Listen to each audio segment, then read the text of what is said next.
एक दिन गौतम बुद्ध अपने शिष्यों के साथ एकदम शांत बैठे हुए थे। उन्हें इस प्रकार बैठे हुए देख शिष्य चिंतित हुए कि वह कहीं अस्वस्थ तो नहीं है। एक शिष्य ने उनसे पूछा कि आज वह मौन क्यों बैठे हैं, क्या शिष्यों में कोई गलती हो गई है।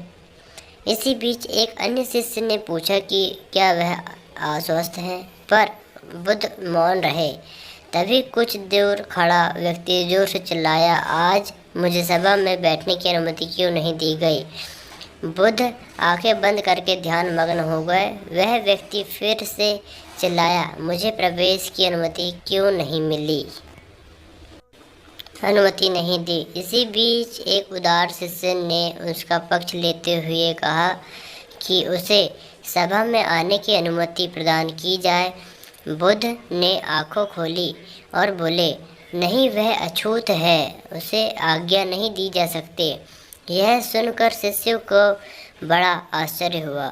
बुद्ध उनके मन का भाव समझ गए और बोले, हाँ, वह अछूत है। इस पर कई शिष्य बोले, हमारे आश्रम में जात पात का कोई भेद ही नहीं, फिर वह अछूत कैसे हुआ। तब बुद्ध ने समझाया, आज वह क्रोधित होकर आया है। क्रोध से जीवन की एकाग्रता भंग होती है। क्रोधी व्यक्ति प्रायः मानसिक हिंसा कर बैठता है। इसलिए जब तक वह क्रोध में रहता है तब तक वह अछूत होता है। इसलिए उसे कुछ समय एकांत में खड़े रहना चाहिए। क्रोधित शिष्य भी बुद्धि की बातें सुन रहा था। पश्चाताप की अग्नि में तप कर वह समझ चुका था कि अहिंसा ही मनुष्य का महान कर्तव्य व परम धर्म है। वह बुद्ध के चरणों में गिर पड़ा और कभी क्रोध न करने का प्रण किया। इस कहानी से हमें यह शिक्षा मिलती है कि क्रोध के कारण व्यक्ति अनर्थ कर बैठता है और पश्चाताप उसे बाद में होता है, जिसका कोई लाभ नहीं मिलता।